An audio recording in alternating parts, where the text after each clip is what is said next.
உயிர்ப்பிக்கிறவர். 1. அக்கிரமங்களினாலும் பாவங்களினாலும் மரித்தவர்களாயிருந்த உங்களை உயிர்ப்பித்தார். எபேசியர் 2:1. 2. அந்தப்படியே முந்தின மனுஷனாகிய ஆதாம் ஜீவாத்துமாவானான் எழுதியிருக்கிறது. பிந்தின ஆதாம் உயிர்ப்பிக்கிற ஆவியானவர். 1 கொரிந்தியர் 15:45.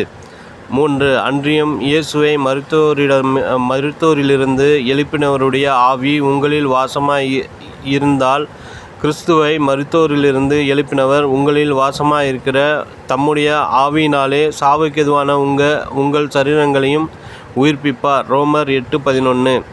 4. அக்கிரமங்களில் மரித்தோராயிருந்த நம்மை கிறிஸ்துவுடனே கூட உயிர்ப்பித்தார். கிருபையினாலே இரட்சிக்கப்பட்டீர்கள். எபேசியர் 2:5. 5. அந்த உடன்படிக்கை எழுத்திற்குரியதாயிராமல் ஆவிக்குரியதாயிருக்கிறது. எழுத்து கொள்ளுகிறது, ஆவியோ உயிர்ப்பிக்கிறது. 2 கொரிந்தியர் 3:6. 6. உமது கிருபையின்படியே என்னை உயிர்ப்பியும், அப்பொழுது நான் உம்முடைய வாக்கின் சாட்சியை காத்து நடப்பேன். சங்கீதம் 119:88.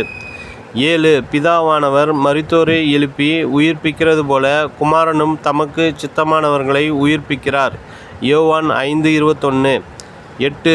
ஆவியே உயிர்ப்பிக்கிறது, மாம்சமானது ஒன்றுக்கும் உதவாது. நான் உங்களுக்கு சொல்லுகிற வசனங்கள் ஆவியாயும் ஜீவனாயும் இருக்கிறது. யோவான் 6:63. 9. அதுவே என் சிறுமையில் எனக்கு ஆறுதல், உம்முடைய வாக்கு என்னை உயிர்ப்பித்தது. சங்கீதம் 119:50.